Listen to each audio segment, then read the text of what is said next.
There comes a moment, silent, unsettling, uncanny, when the narcissist vanishes, not like a person leaving a room, but like a shadow withdrawing from the psyche itself. And in that disappearance lies the hidden message, a coded summons, not of love, not of reconciliation, but of control. You see, when such an individual pulls away, it is rarely a gesture of peace.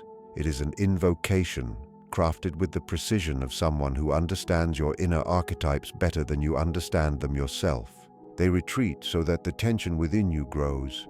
They rely on the ancient complexes, abandonment, longing, the desire to be seen, that reside deep in the collective unconscious. And when those forces awaken, you may feel compelled to reach out.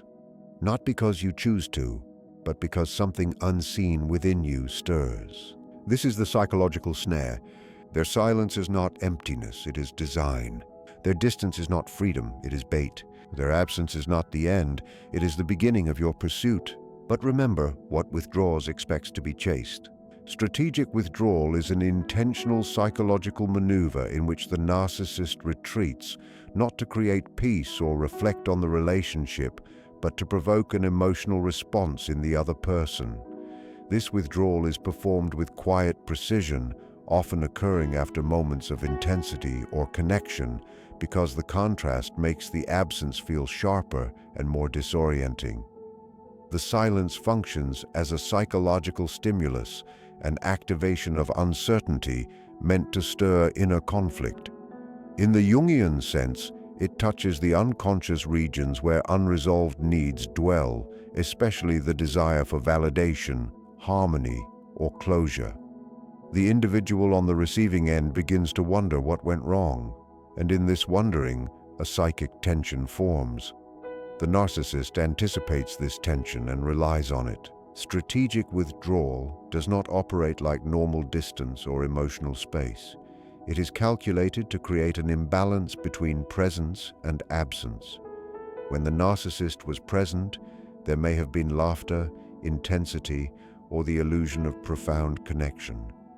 When they withdraw, that intensity collapses into silence. The mind, seeking coherence, tries to restore the missing pattern. This is where the narcissist's strategy works. The one experiencing the silence begins to feel compelled to repair something that they did not break. The withdrawal awakens a sense of personal responsibility, even guilt, and the unconscious begins searching for reasons and resolutions. This is precisely the psychic movement the narcissist counts on. What seems like distance is in fact a test. The narcissist wants evidence that their presence still holds power, that their absence can create disturbance, that the emotional strings remain intact. The retreat is not passive. It is a signal designed to make the other person initiate contact. In Jungian terms, the narcissist uses absence as a symbol, an archetypal void, into which the other person projects longing, fear, or the desire to restore harmony. The more the psyche engages with this void, the more the narcissist's control deepens. This withdrawal is therefore a ritual of dominance. It is a hidden assertion of superiority, enacted through silence rather than speech. By stepping back, they expect the other to step forward. By withholding connection, they expect pursuit. By retreating, they hope to affirm that the emotional center of gravity still revolves around them. Symbolic silence is not the simple absence of communication. It is a chosen psychological posture crafted to exert influence without a single spoken word. In the realm of a narcissist's behavior, silence becomes a tool of orchestration, a way of shaping the emotional atmosphere while appearing passive. Instead of confronting issues directly or expressing vulnerability, they retreat into quietness that feels charged, deliberate, and unnatural. This silence is meant to be felt, not merely heard. Its purpose is to awaken uncertainty, self-doubt, and a search for meaning in the other person. From a Jungian perspective, silence of this kind activates the unconscious, stirring inner conflicts, unresolved patterns, and childhood complexes that may have long been dormant. Symbolic silence works because it invites projection. The human psyche cannot tolerate a vacuum. When someone withdraws communication, the mind fills that emptiness with interpretations, emotions, and imagined possibilities. The narcissist's silence therefore becomes a canvas onto which fears, hopes, and guilt are painted. Instead of clarity, the individual receiving the silence confronts an inner storm of questions. What happened? What changed? What they might have done wrong? These questions rarely have answers, but the searching itself becomes a form of psychological submission. The silence takes on a symbolic dimension. It is no longer merely the lack of sound, but a message crafted through absence. This behavior also taps directly into primal emotional reflexes. The psyche is conditioned to interpret silence from someone emotionally significant as a threat to connection. When someone who once offered attention, intensity, or relational energy suddenly withdraws, the inner child awakens, the part that wants to restore harmony, avoid conflict, or regain approval. The narcissist anticipates this unconscious reaction. By offering no explanation, they create an emotional puzzle that the other person feels obliged to solve. The silence becomes a psychological hook, subtly compelling the other person to reach out in an attempt to restore equilibrium. Symbolic silence also serves the narcissist's need for control and validation. Through withholding communication, they observe whether the other person becomes anxious enough to initiate contact. The moment the other reaches out, they gain confirmation of their influence. Silence in this dynamic is not neutral, it is an experiment. It tests loyalty, emotional dependence, and the other person's threshold for discomfort. It reinforces the narcissist's belief in their centrality, demonstrating that even in absence they can dictate emotional reality. Intermittent kindness is one of the most potent psychological mechanisms used by narcissistic personalities because it binds the psyche through contrast rather than consistency. Moments of warmth, generosity, attentiveness, or emotional intimacy are not random. They are strategically placed to create emotional peaks that stand out against an otherwise unstable landscape. The mind remembers highs far more vividly than it recalls neutrality or pain, and these flashes of kindness become powerful emotional anchors. In a Jungian sense, these moments awaken archetypal longings for unity, healing, and ideal connection, causing the individual to project hopes and fantasies onto the narcissist. The kindness is not sustained long enough to create a stable bond, but just long enough to ignite attachment. This intermittent reinforcement creates what psychologists call a variable reward cycle, and what Jung might describe as an activation of inner complexes tied to love, acceptance, and worthiness. When the kindness is withdrawn, the psyche feels compelled to chase the next moment of warmth because it becomes symbolic of inner fulfillment. The individual doesn't simply want the narcissist's affection, they want the feeling that the affection temporarily awakened. The peaks create an illusion of potential, a sense that the relationship could reach some ideal state if only the right behavior or emotional effort were provided. This is how intermittent kindness becomes a psychological lure rather than a genuine offering of care. The narcissist relies on this pattern because it creates confusion. By oscillating between warmth and coldness, they destabilize the emotional rhythm of the connection. The individual on the receiving end becomes hyper-attuned, watching for signs of closeness, hoping for a return to that brief moment when everything felt meaningful. This anticipation binds them more deeply than continuous affection ever could. The psyche becomes entangled in a loop where the mind idealizes the positive moments and minimizes the negative ones.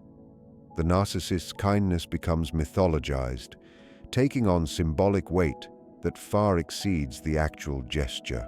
Intermittent kindness also reinforces the narcissist's sense of power. The ability to grant or withhold warmth becomes a form of emotional currency, and seeing someone respond intensely to small gestures feeds their sense of superiority. They understand intuitively that sporadic kindness creates dependency far more effectively than reliability. Each moment of warmth is a breadcrumb, deliberately placed so the other person continues seeking closeness, validation, or understanding. The kindness is therefore not an expression of genuine connection, but a psychological mechanism designed to keep the other person emotionally invested, even when the relationship itself offers little stability or reciprocity. Mirroring and projection form a psychological duet that the narcissist uses with remarkable instinct, shaping the relational field in ways that feel both intimate and disorienting. Mirroring occurs when they reflect back the emotions, desires, values, or vulnerabilities of the other person with uncanny precision. It creates the illusion of profound compatibility, as if the connection is destined or spiritually aligned. This mirroring is not born of empathy, but of observation. They study the other person, noticing what brings light to the eyes, what evokes passion, what reveals old wounds, and then reflect those elements back with calculated ease. From a Jungian perspective, this activates the process of encountering one's own unconscious through another.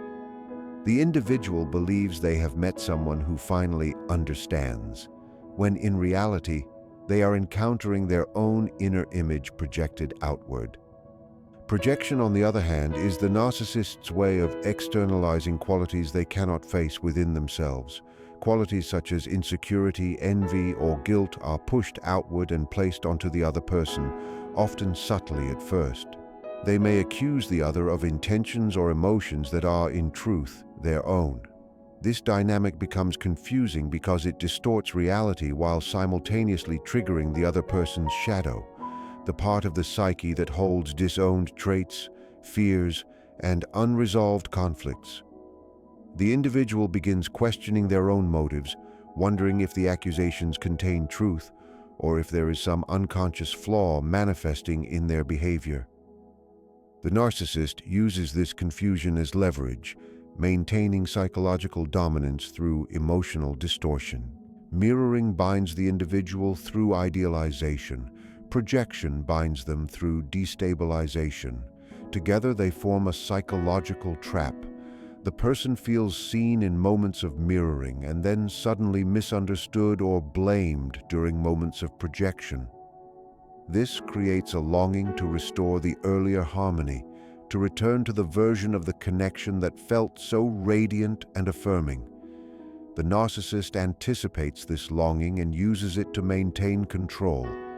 The individual tries to adjust, clarify, or explain themselves, hoping to bring back the reflected ideal self that once felt so validating. This interplay also strengthens the narcissist's internal narrative of superiority. Mirroring allows them to shapeshift, becoming whatever the situation requires to maintain fascination or admiration. Projection allows them to avoid accountability, placing emotional burdens onto others while preserving their own inflated self-image. The combined effect is a psychological theater in which the other person becomes both audience and participant, caught between their own unconscious reflections and the narcissist's projected distortions. Like this video if you're beginning to recognize these patterns in your own life, because awareness is the first step toward breaking the unconscious spell. An energetic vacuum is created when the narcissist withdraws their presence, attention, or emotional engagement in a way that feels sudden, unnatural, and charged. It is not simple quietness, but a kind of psychic emptiness that pulls at the other person like a gravitational field. Human relationships naturally involve the exchange of emotional energy, and when someone who once radiated intensity or attention abruptly retracts that energy, the psyche senses a rupture. This rupture generates tension, a feeling that something must be restored or completed. In Jungian terms, such withdrawal stirs the unconscious forces that crave balance, connection, and resolution. The individual begins to feel compelled to fill the void left behind, and this compulsion becomes the very mechanism the narcissist anticipates. The energetic vacuum works because the human psyche instinctively tries to resolve imbalances. When someone steps away without explanation, the emotional landscape becomes lopsided. The mind searches for meaning, trying to understand the sudden drop in energy. The narcissist knows that this search for meaning generates emotional momentum. The other person becomes restless, uneasy, and inwardly preoccupied with restoring harmony. The vacuum becomes a psychological irritant, provoking a desire to reach out, reconnect, or re-establish equilibrium. It is not a conscious decision, but a magnetic pull shaped by inner complexes related to attachment, abandonment, or the longing to stabilize uncertain emotional terrain. This vacuum also magnifies past memories of connection. The absence makes the previous presence feel more significant, more idealized, and more necessary. The psyche, uncomfortable with emptiness, replays moments of warmth or intensity and contrasts them with the current silence. These memories become emotional fuel, intensifying the urge to bridge the gap. The narcissist relies on this internal contrast. The more the other person remembers what felt good, the more uncomfortable the emptiness becomes. The vacuum thus expands, not because of the narcissist's actions, but because of the individual's own emotional reactions to the loss of energy. The narcissist benefits from this dynamic because the energetic vacuum places the burden of action on the other person. By withdrawing, they force the other to feel the imbalance more deeply. The more the person feels compelled to fix the void, the more power the narcissist holds. They understand that emotional discomfort drives action more effectively than affection. The vacuum becomes a silent command, eliciting pursuit without a single word. Triggering old wounds is a method through which the narcissist activates psychological material that has been dormant within the other person, often without the person fully realizing why their emotions feel so intensified. These wounds may originate in early attachment experiences, past relationships, or unresolved conflicts with caregivers. When the narcissist withdraws, invalidates, or behaves unpredictably, it stirs these hidden complexes, particularly those linked to abandonment, unworthiness, or the need for validation. The individual begins to react not only to the present situation, but also to the echoes of earlier pain that now rise from the unconscious. This is why their response feels disproportionate or overwhelming. They are responding to multiple layers of emotional memory at once, not just to what is happening in the moment. From a Jungian perspective, these old wounds are energetic clusters within the psyche, imbued with emotional charge. They remain latent until a specific relational dynamic awakens them. The narcissist's behavior acts as a key, unlocking these buried layers. A sudden silence may evoke an old fear of being ignored. A dismissive comment may reopen an ancient sense of not being enough. The individual may feel compelled to fix the discomfort because, at a deeper level, they are trying to resolve the original pain, not simply the present tension. The narcissist relies on this confusion because it creates emotional dependency. The person feels drawn back not through genuine connection, but through the unconscious urge to soothe an old injury that the narcissist has reactivated. These wounds also distort perception. When a childhood fear is triggered, the adult self becomes entangled with earlier versions of the psyche. The person may feel more anxious, more apologetic, more willing to compromise their boundaries because they are operating from the emotional logic of the child who once sought safety or approval. The narcissist's shifts between warmth and distance deepen this regression. Every moment of affection feels like temporary relief, and every moment of coldness feels like a repetition of earlier pain. The psyche tries desperately to restore harmony, not realizing that the pattern it is responding to is much older than the relationship itself. Triggering old wounds also grants the narcissist unspoken influence. The person becomes more predictable when these wounds are activated, more eager to avoid conflict, more likely to reach out, and less likely to question the dynamic. The narcissist does not need to explain or justify their behavior. The emotional turmoil within the other person becomes the driving force that sustains the connection. Inflation of self-image is a fundamental psychological mechanism in narcissistic behavior, and it shapes nearly every interaction, especially moments of silence or withdrawal. At the core is a deep inner fragility that must be constantly concealed, compensated for, or counterbalanced by exaggerating one's own sense of importance, superiority, or indispensability.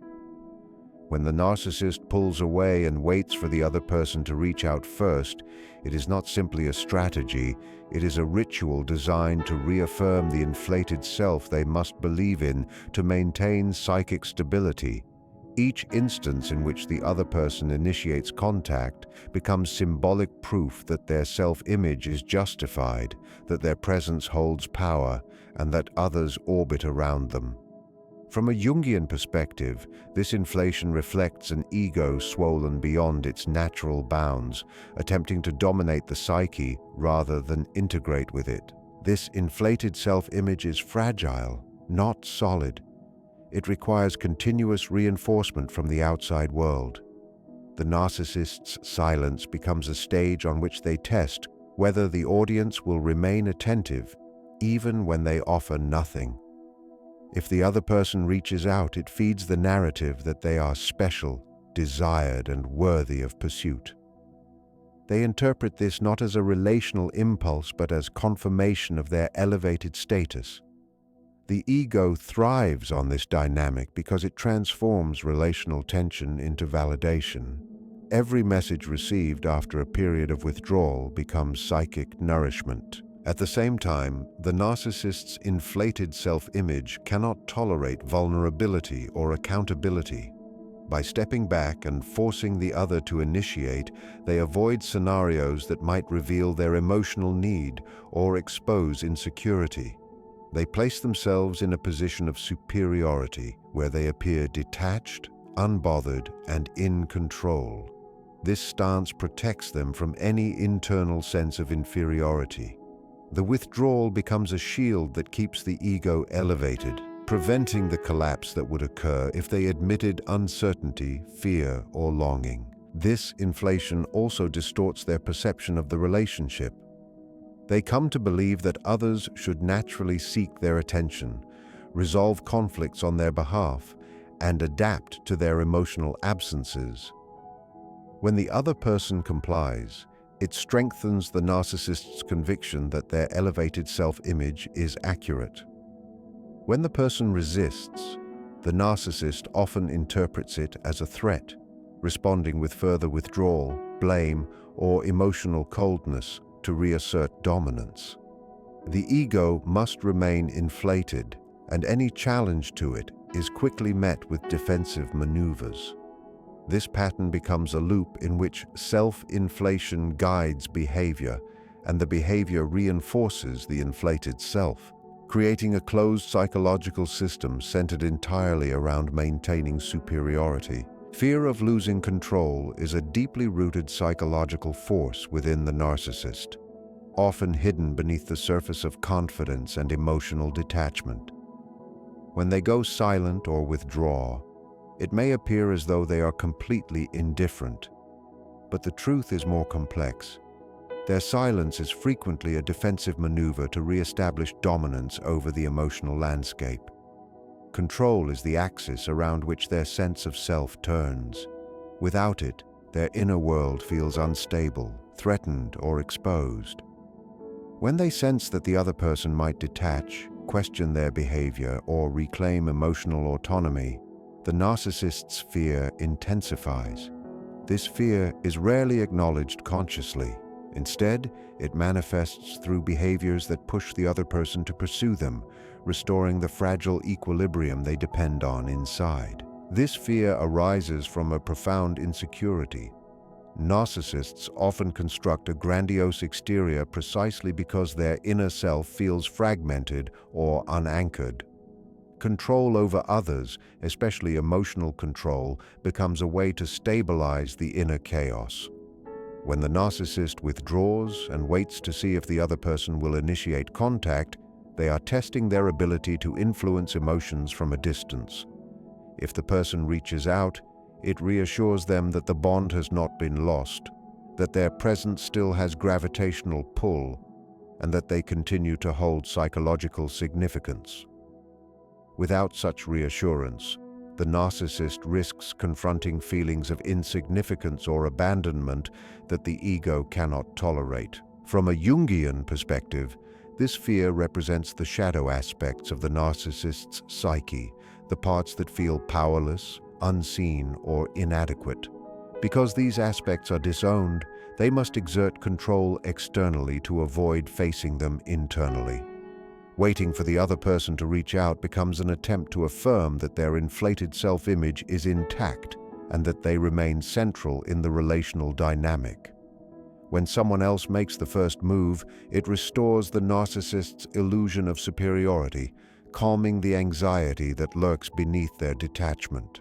The fear of losing control also drives the unpredictability that characterizes their interactions.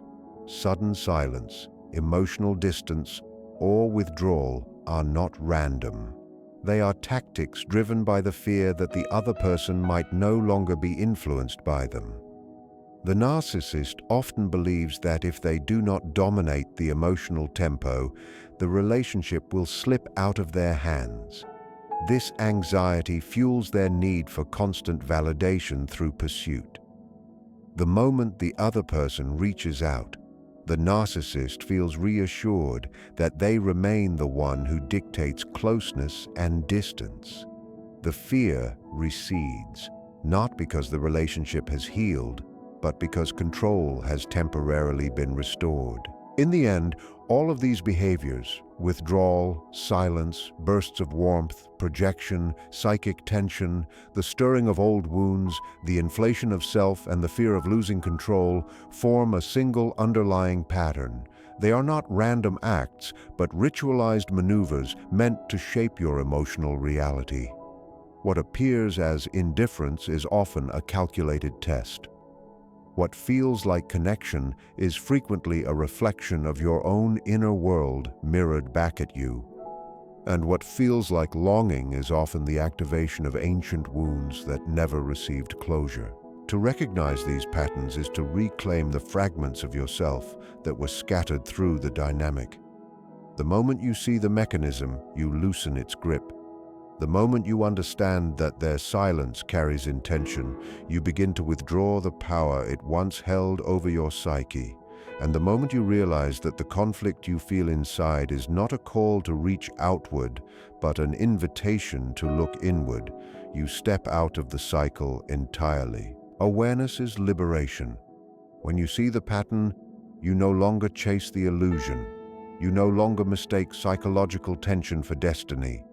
You no longer interpret the void as your responsibility to fill. Instead, you begin the work of tending to your own inner landscape, healing the wounds that made the dynamic feel familiar, and reclaiming the energy that was once pulled into their orbit. In recognizing the truth of these behaviors, you break the unspoken contract. You step out of the role they expected you to play.